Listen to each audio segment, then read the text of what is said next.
ये ज्ञान को कैसे बढ़ाना? तो एक तो ज्ञान अपने को मिलता ही है, कुछ मैंने कहा जन्म से ही बुद्धिमान होते हैं, फिर बाहर का वातावरण, फिर प्रशिक्षक और प्रशिक्षण और इस जन्म का उनका पुरुषार्थ बस उस को प्रकट करने में माध्यम बन जाता है। जैसे कहीं भीतर खजाना दबा हुआ हो और बस आदमी थोड़ी सी मेहनत करे और उस खजाने को बस खोज ले, बस इतना सा काम शेष रहता है। एक तो ये है। दूसरा ये है, खूब मेहनत करे और अपना खजाना भर ले। कुछ को खजाना खोजना है और कुछ को खजाना बनाना है। दोनों तरह के लोग हैं, जिनके अनेक जन्मों के पुण्य कर्मों का साथ है, उनका प्रारब्ध बहुत ऊंचा है, तो जन्म से ही बहुत प्रज्ञावान होते हैं।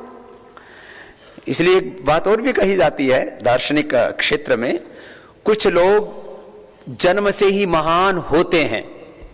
महर्षि पतंजलि ने भी कहा, जन्म औषधि मंत्र तप समाधि जा सिद्ध है। कुछ जन्म से ही महान योगी प्रज्ञावान होते हैं, कुछ पुरुषार्थ करके महान बन जाते हैं, और कुछ महान लोगों के नाम पर थोप दिए जाते हैं कि ये महान है, इनको मान लो। ये सभी क्षेत्रों में होता है, ये कॉर्पोरेट फील्ड में भी होता है, पॉलिटिकल फील्ड में भी होता है, स्पिरिचुअल फील्ड में भी होता है।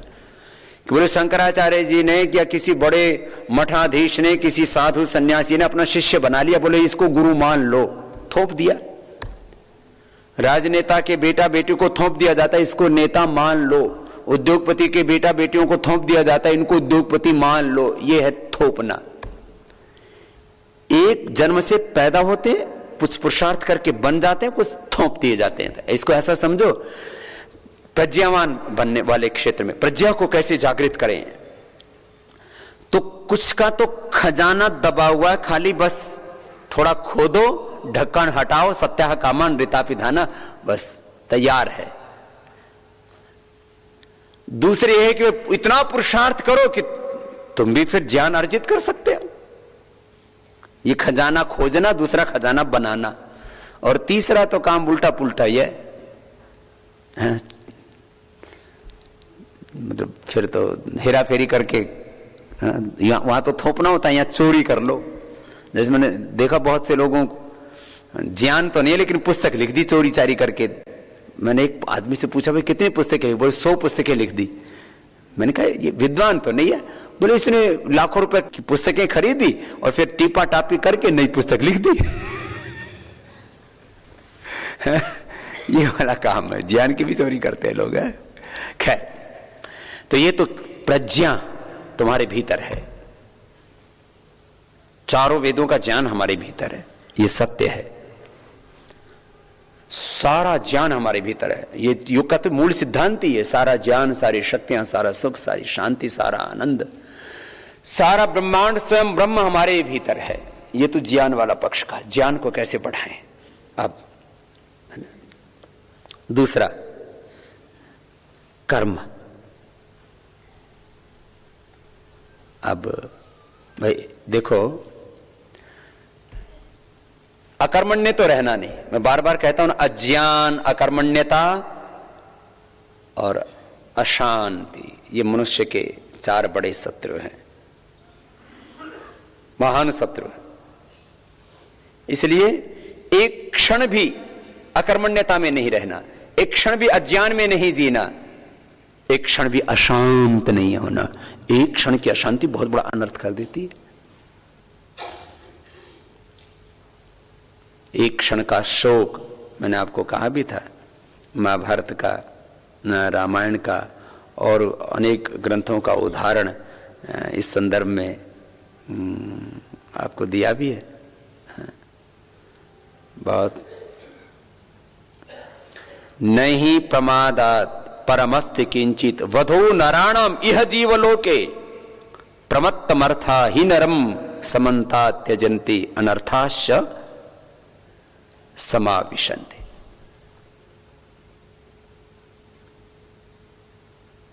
कहा कि और भी अप्रमादो अमृतम पदम, प्रमादो मृत्योः पदम,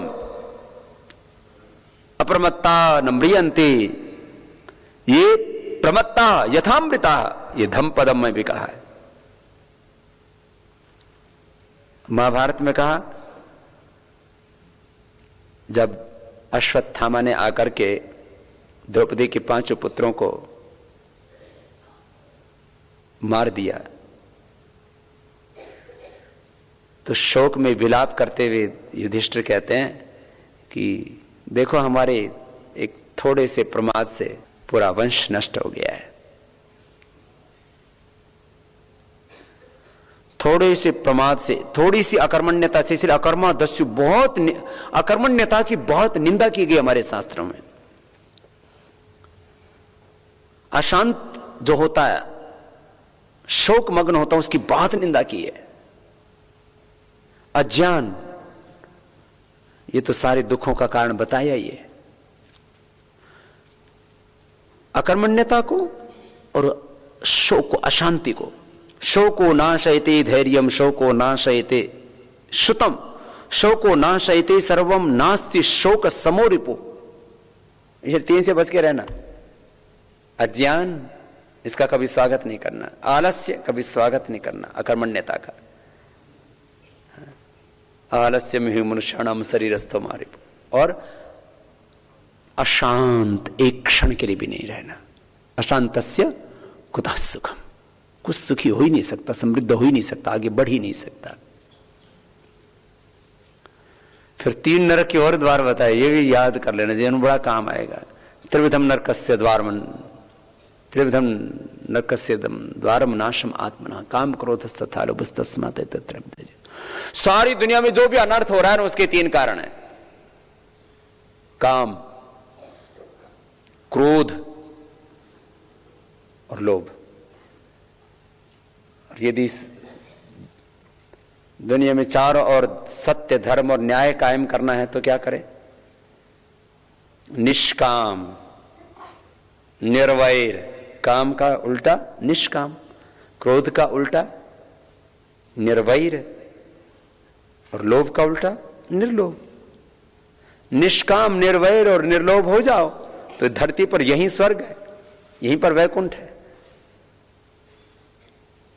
तुम कह रहा था, एक तो ज्ञान को बढ़ाओ, पूर्व जन्म से जितना मिला है उसको जागृत करो, इस जन्म में भी खूब ज्ञान पाओ, योग से अपने भीतर के अंतः शक्ति को जगाओ, अतीन्द्रिय ज्ञान पाओ, हितंभ्रा प्रज्ञा पाओ, मेधा पाओ। और पुरुषार्थ इतना करो, लेकिन पुरुषार्थ इसलिए नहीं कि भोग के लिए करना है। कैसे करना पुरुषार्थ, उसका उपाय बताया शास्त्रों में। 100 वर्ष तक करो पुरुषार्थ, अकर्मण्य तो नहीं रहना। कैसे करना?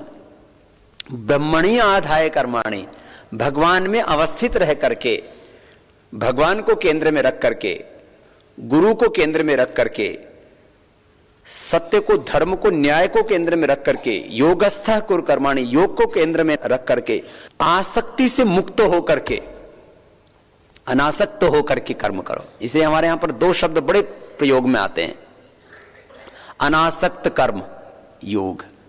क्या बोलते हैं? अनासक्त कर्म,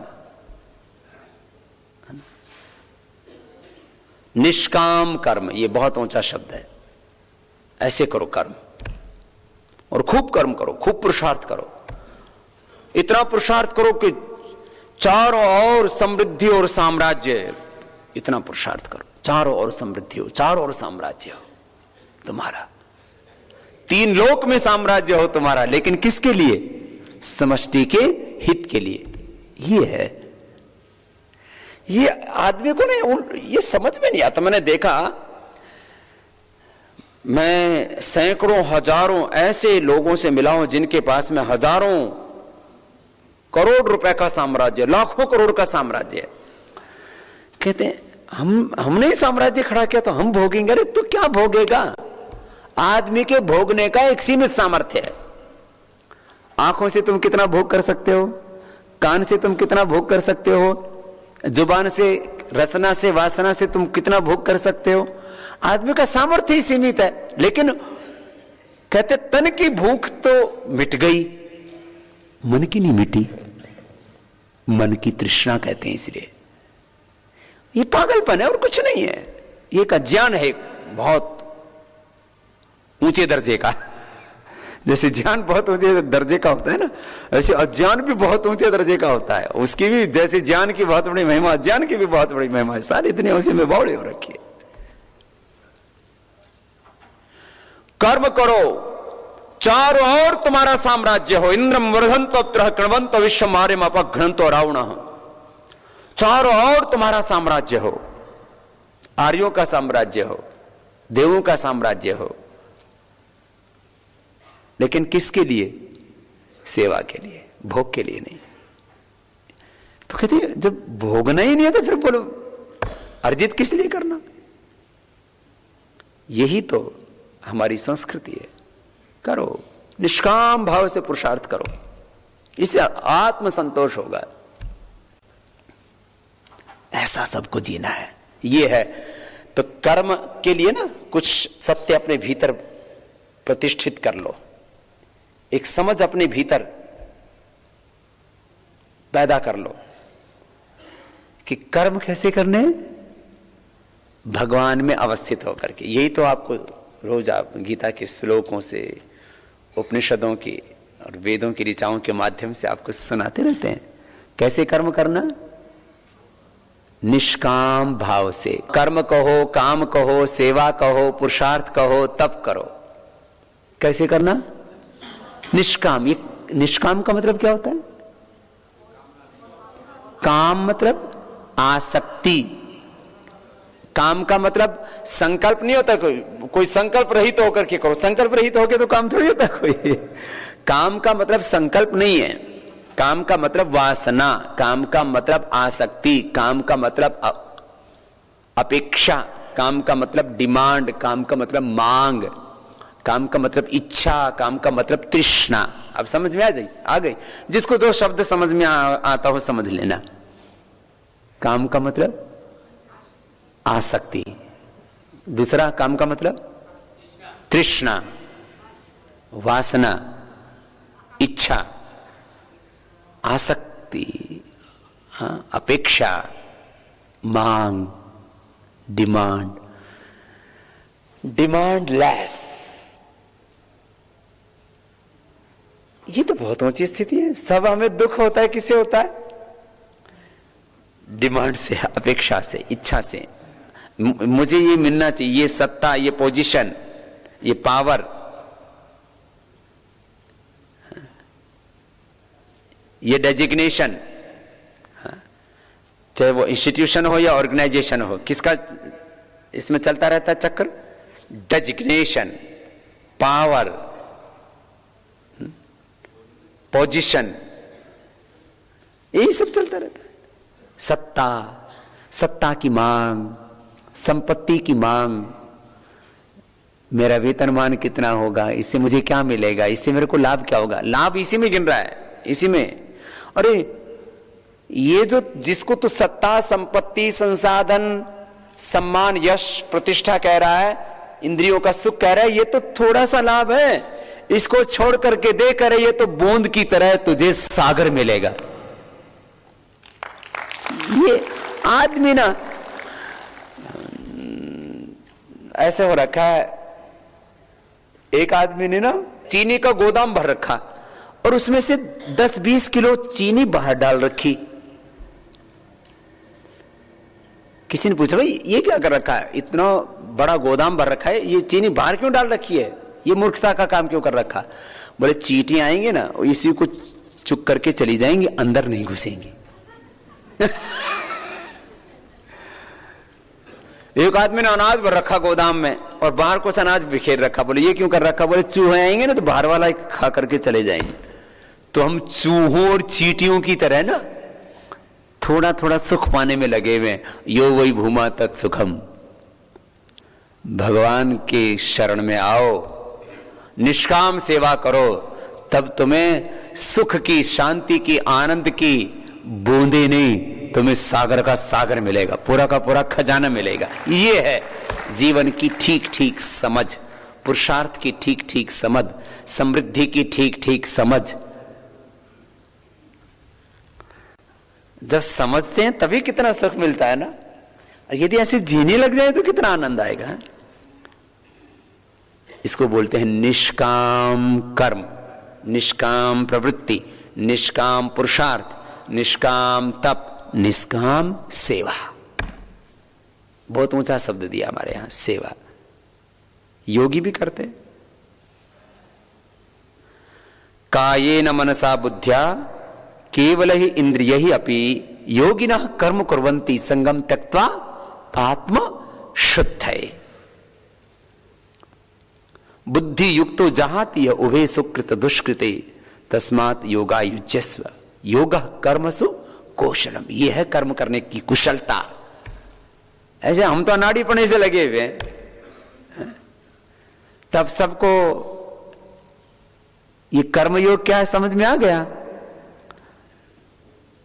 फिर कुछ लोग कहते हैं इससे तो फिर घर का, परिवार का, व्यापार का व्यवहार कैसे चलेगा। अरे इसी से व्यवहार भी चलेगा, व्यापार भी चलेगा, संसार भी चलेगा।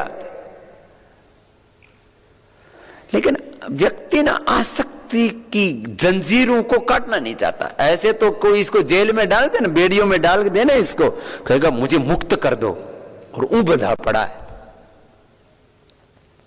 ये जितने लोग जेलों में डाल रखे हैं ना, ये तो थोड़े से लोग हैं। जितने लोग बाहर घूम रहे हैं ये उससे भी बड़े कैदी हैं। बेड़ियों में जकड़े पड़े हैं, मोह पाशों में जकड़े पड़े हैं। हमारे पूर्वज आए थे हमें मुक्त करने के लिए। मुझे पूरा विश्वास है एक दिन हम जरूर इन मोह पाशों से, इन अज्ञान की जंजीरों से मुक्त होकर के पूरी तरह से प्रकाशित होकर के जिएंगे, और फिर अनासक्त होकर के कर्म करेंगे, भक्ति करेंगे, तो इसी जन्म में मुक्ति मिलेगी, इसी जीवन में तृप्ति, पूर्णता। ऐसा ये प्रकाश एक बार तो हो जाता है, फिर अंधेरा आकर के हमें ढक लेता है। जैसे सूर्य उदय हुआ, चारों तरफ प्रकाश था, फिर बादल आकर के फिर ढक लेते हैं। तो हमारे बीच बीच में बादल आते रहते हैं, इनको फिर हटाते रहना पड़ेगा। तो ज्ञान योग समझ में आया, थोड़ा कर्म योग समझ में आया, भक्ति योग। ये ज्ञान योग और कर्म योग ये तो व्यवहार काल में निरंतर आपका साथ देगा। भक्ति भी साथ देगी, लेकिन एकांत में बैठ करके फिर परमात्मा का ध्यान करना, और उससे सब कुछ भीतर से प्रकाशित होता चला जाएगा। और धीरे धीरे ऐसा अभ्यास हो जाएगा कि आप एकांत में तो ध्यान करेंगे ही करेंगे, एकांत में तो समाधि लगाएंगे ही लगाएंगे, एकांत में तो आपका योग सिद्ध होगा ही होगा। 24 घंटे आपका योग सिद्ध हो जाएगा, 24 घंटे की भक्ति। ज्ञान भी भगवान को पाने के लिए, भगवान को जानने के लिए, कर्म भी प्रभु की प्रसन्नता के लिए, ज्ञान की आहुति भी अनंत के लिए, कर्म की आहुति भी अनंत के लिए। इसलिए कहते हैं ज्ञान और कर्म ये अंततः भक्ति ही बन जाते हैं। ब्रह्मार्पणम ब्रह्म हविहि ब्रह्माग्नौ ब्रह्मणाहुतम ब्रह्मेव तेन गंतव्यम ब्रह्म कर्म समाधिना यत् करोसि यदस्नासि यज्जहोसि ददासि यत् तपस्यसि कौन्तेय तत्कुरुष मदार्पण। ऐसी स्थिति आ जाए कि हमारा पूरा जीवन ही प्रभु की भक्ति बन जाए, एक एक चेष्टा की आहुति हमारी अनंत के लिए हो। देखो थोड़ा इसको समझो, ये भक्ति क्या है। सर्वत्र एक ही सत्य की अनुभूति, यह है भक्ति की पराकाष्ठा। एक एकांतिक भक्ति होती है जब हम, मैंने कहा ना साधना काल का योग और व्यवहार काल का योग ऐसा करके आपको बताते हैं ना, तो जरा भक्ति को और समझो। जो नाना रूपों में जगत को देखता है ना, मेरे साथ बोलेंगे सब, यद एव इह तद अमूत्र यत अमूत्र तद नो तद अनु इह मृत्योः समृत्युम आपनोति या इह नाना एव पश्यति। कितना ऊंचा दर्शन दी। मृत्योः समृत्युम आपनोति, हमेशा वो दुख सागर में डूबा रहता है, जीता हुआ ही मरा हुआ है, जो नाना रूपों में जगत को देखता है। कठोपनिषद की ये 11वीं ऋचा है, 12वीं ऋचा में भी ऐसे ही कहा, मनसा एव इदम आप्तव्यम न इह नानास्ति किंचन। यहां कुछ भी नाना नहीं है, अनेकता में एकता है। मृत्यु समृत्युम गच्छति यह इह नाना एव पश्यति। तो क्या है, सब मेरे साथ बोलेंगे, वेनस्तत् पश्यन् निहितम गुहासत यत्र विश्वम भवत्येकनीडम तस्मिन् इदम संचयति विचयति सर्वम स ओतः प्रोतश्च विभु प्रजासु। एक ही ब्रह्म का ये सारा जगत घोंसला है, और उसी की शक्ति का ये सारा विस्तार है। इसी को अनेक मंत्रों में, अनेक ऋचाओं में कहा है। एकत्वम अनुपश्यत एको वसी सर्वभूतम अंतरात्मा एकम सद्विप्रा बहुधा वदन्ति।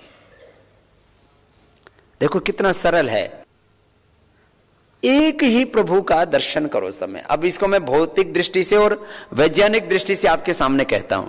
अच्छा, तुम अपना द फिलॉसफी ऑफ वननेस, मेरे आपके सारे जीव जंतु, उनके सारे प्राणियों के बारे में, this whole existence, what is this existence, सारा, what is this whole existence, क्या है सारा? 5 एलिमेंट्स। क्या है ये? 5 तत्व हैं। इनको क्या कहा? पृथ्वी, अग्नि, वायु, जल, आकाश। और इनके भी मूल में जाओ तो क्या है ये? मात्र गैसेज हैं। उनके भी मूल में जाओ तो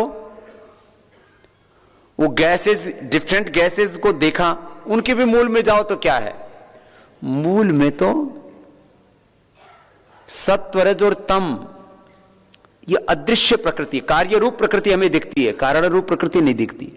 उसका एक सबसे सूक्ष्म तत्व जो पहला अस्तित्व में आता है, सत्य रजस तमसाम साम्य अवस्था प्रकृति, प्रकृति महान महत्व अहंकार, महत तत्व है। जब कार्य रूप में परिणत होती है प्रकृति तो वो तो दिखता भी नहीं है सूक्ष्मदर्शी यंत्रों से भी।